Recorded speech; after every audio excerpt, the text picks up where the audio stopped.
맞아. 최근에 요거 유명하죠? 요새 남극 피라미드 음모론.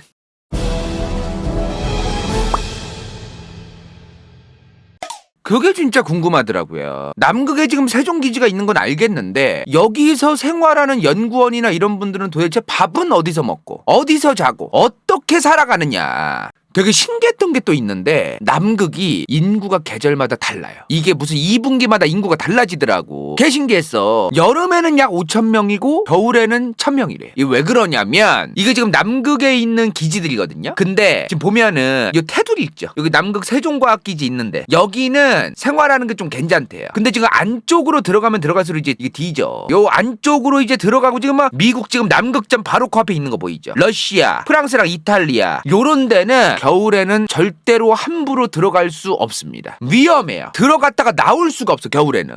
겨울에 가가지고 이거 죽어도 누가 책임질 건데 그거를. 그래서 여름에는 연구원들이 요 안쪽에도 많이 들어가고 연구를 많이 하는데 겨울에는 요 테두리 쪽으로 좀 나오고 요런 것 때문에 겨울에는 좀 1,000명 정도밖에 없고 연구원이 여름에는 5,000명으로 는다. 이렇게 좀 이해하시면 될 것 같아요. 남극에 있는 분들이 대부분 연구원들이잖아요. 근데 지금 뭐 여름에 5,000명 1,000명 했는데 연구원 외에도 비행기 조종사 상주하시는 분들 아니면 헬기 조종사 아니면은 기계 수리해 주시거나 설비나 이런 거 뭐 전문가분들 있잖아요. 그런 분들도 이제 있어야 되고 의사분들도 좀 계셔야 되고요. 간호 인력도 있어야 되고 그런 인력들 때문에 인구가 꽤 많다. 연구원만 있는 게 아니다. 그리고 좀 신기했던 거는 남극의 그 요리사예요. 대부분 조리 경력이 꽤 많은 분들이다. 왜 그러냐면 재료가 한정적이에요. 재료를 국가에서도 지원을 최대한 하려고 하지만 생각보다 재료가 빵꾸가 날 때도 있고 갑자기 빨리 써가지고 재료가 앵꼬 나가지고 다음 재료 들어올 때까지 한 달 버텨야 될 수도 있고 그러니까 이 제한된 재료 속에서 다양한 요리를 할 수 있는 능력이 있으려면 요리 경력이 많을수록 유리한 거예요. 특히나 지금 한국의 남극 세종기지나 이런 데 있으신 분들도 지금 조리장 경력이 한 20-30년급 되시는 분들이 뽑힌다고 하더라고요. 보통 그래서 한식, 중식, 양식, 일식 뭐 종류 안 가리고 다 준대. 잘 준대요. 별게 다 나온대. 밥 잘 나온대. 밥이라도 잘 나와야지. 솔직한 얘기로 지금 얼음밖에 없고 지금 우울증 걸리거든. 밥이라도 잘 나와야지 여기. 밥도 제대로 안 나오고 세상에 지금 가족들하고도 떨어져가지고 이 얼음 한가운데 여기 서가지고 연구만 하면 이거 우울증 걸려. 개고생하고 있는데. 그래서 남극기지 공식 블로그나 이제 이런 데 찾아보니까 생각보다 남극이 추우니까 이제 가가지고 살이 좀 빠져서 돌아오거나 그럴 줄 알았는데 굉장히 많은 분들이 오히려 남극 가서 살이 쪄서 돌아온다. 왜냐면 가서 할 게 별로 없대요. 가가지고 뭐 축구를 자주 할 수 있는 것도 아니고 운동을 할 수 있는 것도 뭐 헬스가 있긴 한데 제한적이다 보니까 좀 많이 먹게 되고 움직임이 좀 둔해지면서 그렇다고 하더라고. 근데 가장 큰 문제는요 채소죠. 여기서 채소를 어떻게 먹어? 채소가 유통기한이 짧잖아 또. 그래서 채소를 지금 3개월에 한 번씩 보급받고 근데도 그거만으로 안 된단 말이야. 3달에 한 번 보급될 때도 냉동 채소 꽉꽉 채워가지고 좀 보내주고 그런 게 있대요. 그래서 채소를 항상 먹기가 조금 힘들대. 그래서 고생스럽게 채소를 좀 아껴가면서 먹는 그런 게 있다 그러더라고. 그래서 보관법 같은 게 기가 막히더라고. 보관. 채소가 들어오긴 들어왔잖아. 근데 냉동 채소만 먹을 수도 없잖아요. 당근을 일일이 식초로 씻어두거나 아니면 계란 같은 경우에는 껍데기에다 파라핀을 일부러 다 발라놓는다거나 이런 식으로 보관을 한대요. 와 진짜 뭐랄까 어떻게든 이제 식자재를 오랫동안 먹기 위한 이제 노력이지 그지. 극한의 장소라는 거죠. 배차가 이제 들어올 거 아니야. 포기째 뿌리에다가 석회 있자 석회 그저 공그리 재료 석회를 발라놓는데 배추 뿌리에다가 그래야 이제 배추가 오래 가나 봐요. 별걸 다 하더라고. 그나마 한국은 김치가 있잖아요. 좀 덜한데 다른 나라는 김치도 없이 어떻게 살아. 정말 힘들겠어 다른 나라들은. 근데 최근 와서 역시 인간이 기술의 발전 계속해서 이렇게 가고 있지 않습니까? 남극 세종기지 식물 공장이 있습니다. 이거 별게 다 있어 이제. 수경 재배를 하고 남극에서 채소를 재배하는 별게 다 있더라고. 대박이더라고 진짜로 세상에. 지금 뭐 한국만 있는 게 아니라 미국이나 호주나 다른 나라들도 이런 채소 공장을 좀 만들어놨대요. 근데 난 이걸 미처 생각을 못한 거야. 그럼 이제 뭐 한도 끝도 없이 저거 좀 늘려서 공동으로 이제 좀 더 대단지로 이제 식물 좀 고구마도 키우고 뭐 그러면 되는 거 아니냐? 남극이 외래종 유입을 철저하게 막고 외부 흙 한 톨도 철저하게 금지시키고 있는 곳입니다. 굉장히 예민하게. 요거 조금 하나 들어왔다고 해서 나중에 남극에 눈이 녹거나 만약에 그랬을 때 남극의 생태계가 완전히 바뀔 수도 있잖아요. 어떻게 될지 모르기 때문에 굉장히 조심스럽다. 이 식물 키우는 것도 지금. 그래서 인공 배양토 균 같은 것도 조절하고 굉장히 조심스럽게 키운다고 합니다. 근데 정말 신기했던 게 뭐냐면 남극에는 물 문제가 꽤 있대요. 식수 문제가 꽤 있다는 거야. 나는 남극에서 물 걱정할 필요 없는 줄 알았어. 저거 녹여가지고 이제 기타 정수기 같은 데 넣다가 그냥 하루 지난 다음에 먹고 이제 나 그러면 되는 줄 알았어 나는. 근데 그게 안 된대요. 큰일 난대. 지금 대부분의 남극 기지들이 해수 담수화 아시죠? 그 중동아랍 같은 데 이제 물 부족한 나라들이 두산인프로코어 같은 데 기업들이 가가지고 저 설비 만들어주는 거 있잖아. 바닷물을 담수화시켜주는 그게 있어요. 해수를 담수화해서 정화시켜서 먹는다는 거야. 그래서 이 의문이 드는 거지. 굳이 뭐 하려고 그렇게 할까? 이 깨끗한 얼음이 얼마나 많은데 여기. 한국극지연구소의 보도자료인데요. 남극이나 북극 같은 데는 얼음 안에 수천 수만 년 전의 바이러스가 있을 수도 있습니다. 이게 문제라는 거야. 저 새끼들 얼어있으면 뒤지지도 않아요. 그러니까 이거를 녹여가지고 잘못 먹었을 때 인간에게 면역이 없는 바이러스나 세균에 감염될 가능성이 배제할 수 없다는 거지. 그러니까 함부로 그 눈을 먹으면 안 된다는 거예요. 그 실제로 이것도 신기했어. 실제로 2016년도 북극의 툰드라 지역. 툰드라면 여기죠. 러시아 북부. 여기도 얼음이 많잖아요 원래. 근데 날씨가 점점 따뜻해지면서 툰드라 지역 그 영구동토층 있죠. 거기가 이제 막 다 드러나고 눈도 사라지고 이제 그런단 말이야 점점. 근데 거기서 술록이 죽었대요 갑자기 2016년에. 그리고 술록만 죽은 게 아니라 그 지역 주민들 몇십 명도 병에 걸린 거예요. 알고 보니까 탄저병이었습니다. 근데 그 탄저병이 이미 80년 전에 죽은 술록의 시체에서 나온 탄저병이 새삼 2016년도에 퍼진 겁니다. 달리 말하면 뭐예요? 여기서 말하는 건 80년 전인데 고작 수천 수백 년 전의 균도 있을 가능성을 배제할 수 없다는 거야. 지금 영구 동토층 같은 데 툰드라는 지금 눈이 많이 녹았어요. 그러니까 뭐 고작 80년인데 남극은 어떻겠습니까? 여기는 수백 년, 수천 년, 수억 년 전 바이러스, 인간이 전혀 접해보지 못한 바이러스가 있을 가능성도 있는 거죠. 뭔 말인지 오케이? 그래서 물을 함부로 저거 뜯어다가 민물이라고 깨끗한 물이라고 먹는 건 절대로 그러면 안 된다. 그냥 그런 거 있잖아. 백두산 천지에서 내려오는 그 물. 얘네들은 이제 녹았다 얼었다 하잖아 원래. 뭐 이런 거 이제 녹았다 얼었다 하잖아요. 그러니까 요런 거는 먹어도 남극처럼 수만 년 수천 년 넘게 얼어 있었던 저런 지역은 함부로 먹으면 안 된다. 그리고 좋아요 요새. 남극 너무 좋아요 요새. 남극에도 이렇게 정주영 정신이 현대건설이 지은 남극 장보고 과학기지가 있다. 이게 또 정주영 정신이 또 남극에서 건물이 점차 좋아져. 대한민국은 남극의 기지가 2개 있죠. 남극 세종기지 딱 보면 어때 지금?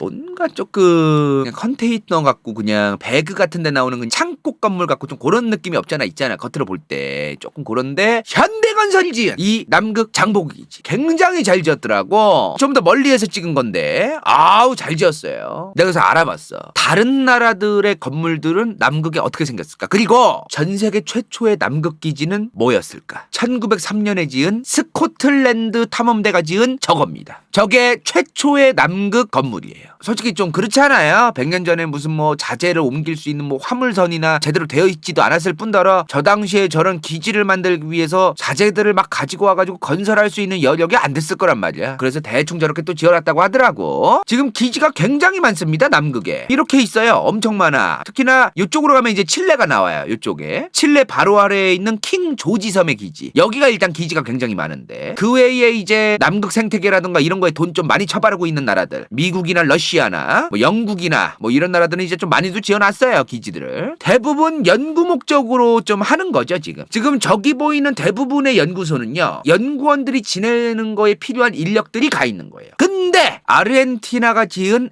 에스페란사 기지라고 해서 여기는 알박기입니다. 여기는 지금 군대 50여 명이랑 그 군인들의 가족들이 들어가서 아예 살아요. 그리고 학교랑 도서관 성당도 있어요. 지금 칠레도 자기네 나라 사람들 지금 옮겨놓은 기지가 있거든요. 전 세계 지금 유일무이합니다. 지금 남극에 아예 자국민을 이주시켜서 지원금까지 주면서 살게 하는 나라는 칠레랑 아르헨티나밖에 없어요. 저번 시간에 말했죠. 남극 영토 분쟁이 있다고 말씀드렸던 적이 있어요. 남극 영토 분쟁을 대비해서 칠레랑 아르헨티나가 지금 초반부터 알박기를 시작하고 있는 것이다. 저번에 독도편에서 간다요가 이거 얘기했어요. 1982년 4월에 무슨 일이 있다 그랬어. 남미의 요 아래에 있는 여기 포클랜드 제도죠. 여기 지금 누구 땅이에요? 영국 땅이랬죠. 포클랜드 제도를 두고 아르헨티나와 영국이 뒤져라 싸웠던 포클랜드 전쟁이 있었다. 국제사법재판소 가서 어떻게 됐댔어요? 아르헨티나의 코앞에 있는 게다가 남극 코앞에 있는 이 포클랜드 제도는 영국 땅이다. 아르헨티나 땅이 아니다 이 말이야. 왜? 자국민이 오랫동안 거주했고 영국이 실효적으로 지배해왔고 해양관리와 탐사 연구도 영국이 훨씬 더 오래 해왔다. 이게 중요했다는 거야. 그래서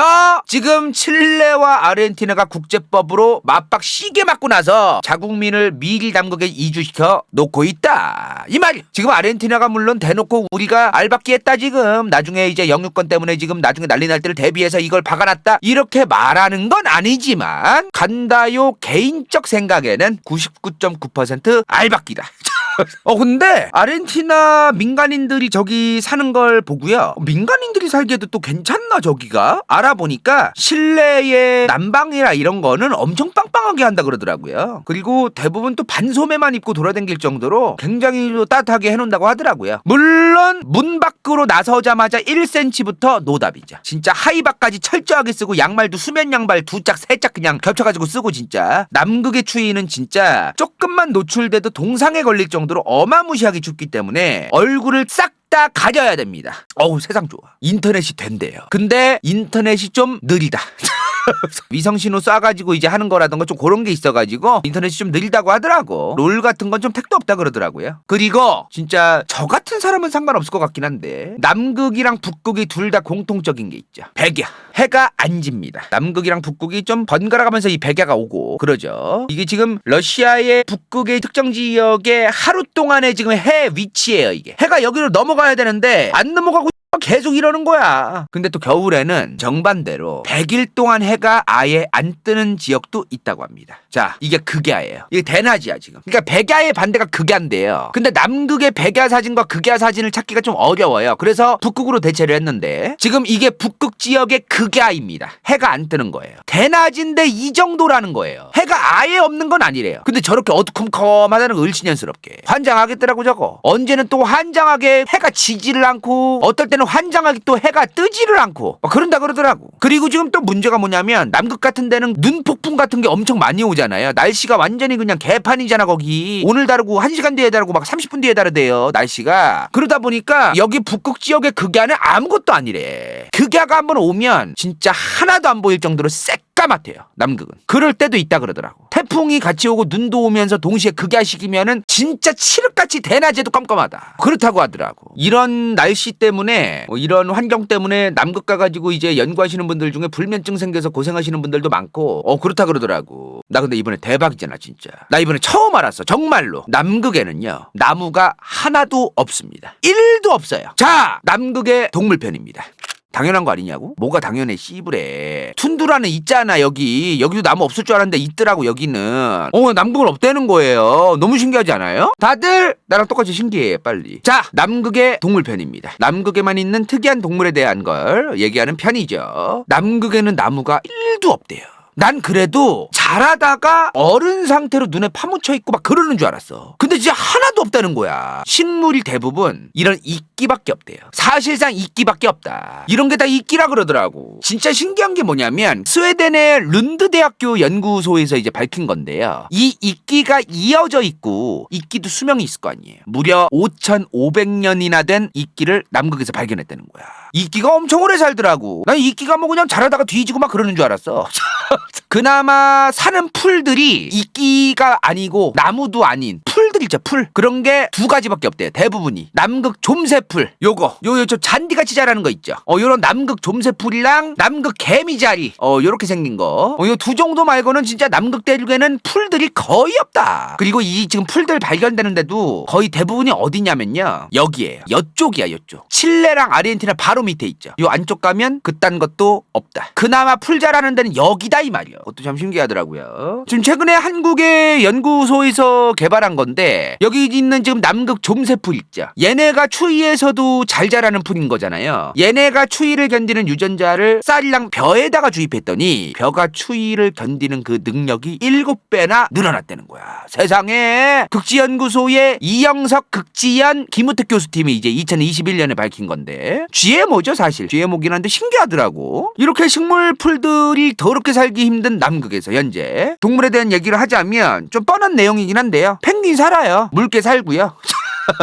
지들끼리 먹고 먹히고 뭐 범고래도 가끔 튀어나오고 다른 뭐 큰 고래도 나오고 가끔은 그 외의 특징이라면은 육지동물이 사실상 없다는 거죠. 펭귄이 육지동물이긴 하나 또 물에 살고 그리고 조류잖아요. 그러니까 포유류들 중에 육지 포유류는 사실상 없다고 봐야 되는 거죠. 남극에는. 바다 포유류들은 있는데 뭐 물개나 이제 이런 애들 육지 포유류는 없다고 봐야겠죠. 곰? 남극곰 없잖아. 그래서 지금 남극은 대부분이 새 조류포식자 있죠. 조류포식자. 조류들 중에서도 좀 그 독수리 마냥 싸가지 없는 애들 펭귄 괴롭히고 이제 막 펭귄 잡아먹는 그런 맹금류 그런 애들 있잖아요. 그런 애들이나 아니면은 물에서 사는 그 포식자들 물개나 범고래 이런 거 있습니다. 자세한 이런 동물 관련된 건요 사실 어차피 한국에서 너무나 잘 만든 그 다큐멘터리가 있어요. 옛날에 2013년인가 14년쯤에 만든 그 MBC에서 남극의 눈물 그거 참고하시면 좋을 것 같아요. 그거 너무나 잘 만들어가지고 제가 뭐 굳이 말씀드리지 않아도 될 것 같습니다. 근데 나 이번에 처음 알았어. 물개랑 물범은 다릅니다. 물개랑 물범의 차이가 있다는 거야. 나 이거 헷갈리는데 몰랐잖아 이거 자기들. 지들은 알고 있었다고 또 씨부레 또 채팅창으로 사람을 이렇게 또 그걸 이제 알았냐 무식한 야, 또 나를 이렇게 몰아가고 세상에 내 살다 이렇게 살아요 진짜. 물개는 사람 마냥 귀가 튀어나와 있대요. 귀가 튀어나와 있냐 아니냐라는 거예요. 얘가 물개야. 이 귀가 이렇게 튀어나와 있잖아요. 개 신기하지 않아요? 물개는 그래서 이렇게 올라와 있으면 딱 보면은 이렇게 나와 있대. 오 너무 신기한 거야. 근데 얘네들은 없어. 군역이 나 있대요. 이거 보면 군역 보이죠? 여기 군역. 이렇게 군역이 나 있지 뭐가 안 튀어나와 있다는 거야. 그리고 보면 아시겠지만 물범 얘네는 이제 요 앞발이 길쭉길쭉하니 뭐 그래서 저 앞발로 막 이렇게 육지를 여기저기 돌아다니고 이게 안 된대요 잘. 민기적거리고 애벌레 마냥 이제 뚱뚱해가지고 이렇게. 근데 이제 물개는 앞발로 물갈퀴랑 이런 게 길이가 충분하게 좀 나와 있어서 육지에서 조금 돌아다니는 게 좀 여러모로 좀 나쁘지 않다. 그렇게 되어 있다고 하더라고요. 역시 그리고 남극의 동물편을 조사하면서 또 알게 된 건데 이런 말씀 드려도 되나? 아 이거 또 유튜브에서 시청자분들이 조금 좀 듣기 좀 거북하실 것 같긴 한데 깐이 미안해. 유튜브 시청자분들이 좀 양해 좀 해주시면 좋을 것 같은데 남극에는 원래 조류독감이 없었겠죠 그죠? 근데 이 인간 들 때문에 조류독감이 퍼져서 2004년에 사우스 조지아 섬 여기도 남극에 속하거든요. 사우스 조지아 섬이라는 섬인데 여기에 조류독감이 퍼져서 2004년에 1,500만 마리의 턱근 펭귄이 집단 폐사합니다. 1,500마리가 아닙니다. 1,500만 마리예요. 어마무시하게 죽죠. 그래서 2004년부터 4년 동안 이 사우스 조지아 섬에 대한 인간 출입을 전면 통제합니다. 그래서 4년 동안 이제 자연스럽게 다시 개체수도 늘어나고 이제 그렇게 하려고 이제 회복이 좀 되는 듯 했는데 2010년 또 터져요. 2010년에 조류독감이 또 터져서 저 턱근 펭귄이랑 또 알바트로스까지 얘네 엄청 큰 비둘기잖아. 얘네들도 집단 폐사합니다. 저번에 호주 편에서 말씀드렸죠. 호주의 생태계가 너무나 오랫동안 많은 인간들과 많은 어떤 그 종들이 왔다 갔다 하지 않았기 때문에 굉장히 예민한 상태다. 그리고 새로운 생물체가 들어오거나 새로운 균이나 바이러스에 굉장히 예민하게 반응했다. 호주도 똑같은 거죠. 호주처럼 남극도 그런 현상이 지금 벌어지고 있는 것이다. 다시 한번 얘기하지만 인간이 미안해. 저도 인간이지만 자 인간이 미안하다. 개씹어졌습니다. 맞아. 최근에 요거 유명하죠. 요새 남극 피라미드 음모론. 미리 좀 말씀드리면 개소리죠. 2012년 9월에 남극에 피라미드가 있다. 저거는 외계인들의 어떤 그 뭐 착륙기지 아니면 뭐 엄청난 뭐 문명의 어떤 과거의 뭐 그런 거 아니냐. 이런 기사가 막 나오기 시작합니다. 지금 보니까요 한두 개가 아니에요. 제가 뭐 로드뷰로도 봐도 요거뿐만이 아니라 요쪽으로 옆으로 가잖아요. 비슷한 게 계속 나와. 한 3-4개가 있어. 한두 개가 아니더라고. 높이가 무려 400m입니다. 고도가 400m예요. 그럼 이집트의 피라미드보다도 더 높을 수도 있는 겁니다. 지금 이거. 이집트 피라미드처럼 지금 삼각형이 4면이 있는 구조였다는 거죠. 뭐 별 얘기가 다 많아. 뭐 외계인의 기지다. 과거 황금의 아틀란티스 대륙이 저기에 있었다. 뭐 별 얘기가 다 있어 지금. 지금 지질학자들의 공통된 의견과 분석이 뭐냐면 침식, 수억 년 동안의 침식이 원인일 것이다. 남극 눈보라 어느 정도 오는지 아세요? 진짜 사람 줄 안 잡고 댕길 수가 없을 정도로 눈보라 한 번 오면은 답도 없어요 진짜. 어마무시해. 한국 태풍 오잖아요 여름에. 태풍 플러스 눈보라입니다. 시도 때도 없이 그게 온대 진짜. 오늘 오면 내일 쉬었다가 그 다음날 또 격일제로 막. 그래서 누나티크라는 게 형성이 빨리 되었을 가능성이 높다. 이게 누나티크 지형입니다. 이게 뭐냐면 대부분 빙하 지역에서 보이는 지형이래요. 산이나 언덕 꼭대기만 인위적으로 싹둑 아니면 옆에 요런 데 있죠. 요런 데도 싹둑 이게 계속해서 침식을 하다 보면 반듯하게 변해간다는 거죠. 근데 다른 대륙들보다 남극은 바람도 더 많이 불고 침식도 더 많이 되고 그러면서 다른 대륙들보다도 훨씬 더 빠르게 저런 누나티크 지형이 이런 피라미드 같은 산을 만들어냈을 것이다. 이런 얘기가 이제 나오는 거죠. 뭔 말인지 이해되시죠? 그리고 캘리포니아 어바인 대학교의 에릭 리그노트라는 그 교수의 피셜인데 내면이 다 저렇게 되어 있는 건 흔치 않지만 2면이나 3면 정도 되어 있는 건 흔하다. 이미 있다 저기 말고도. 그래서 자연에서 충분히 발생 가능한 가능성이 너무나 있는 것이다. 얘기를 해주셨어요 그분이. 물론 간다요 개인적인 생각에 실제 외계인의 착륙 기지일 수도 있죠. 국회의사당에서 태권브이 나오듯이 뭐 모르죠. 여기서 뭐 공룡도 뭐 뒤져 있을 수도 있고 안에 뭐 메갈로돈이 여 안에 뭐 처박혀서 얼어 있을 수도 있고 뭐 별소리 다 나올 수 있어. 말이야 뭐 다 하지 뭐 그죠. 자 오늘 이렇게 남극의 마지막 편까지 모두 마쳤습니다. 재밌게 보셨는지 모르겠네요. 조만간 네덜란드의 성매매나 그리고 마약류 이런 거에 대해서 찾아뵙도록 하겠습니다. 도대체 네덜란드는 왜 그런 게 합법화가 많이 되어 있고 이미지가 왜 그렇게 되어 있는가 그런 거로 좀 찾아뵙도록 하겠습니다. 키피.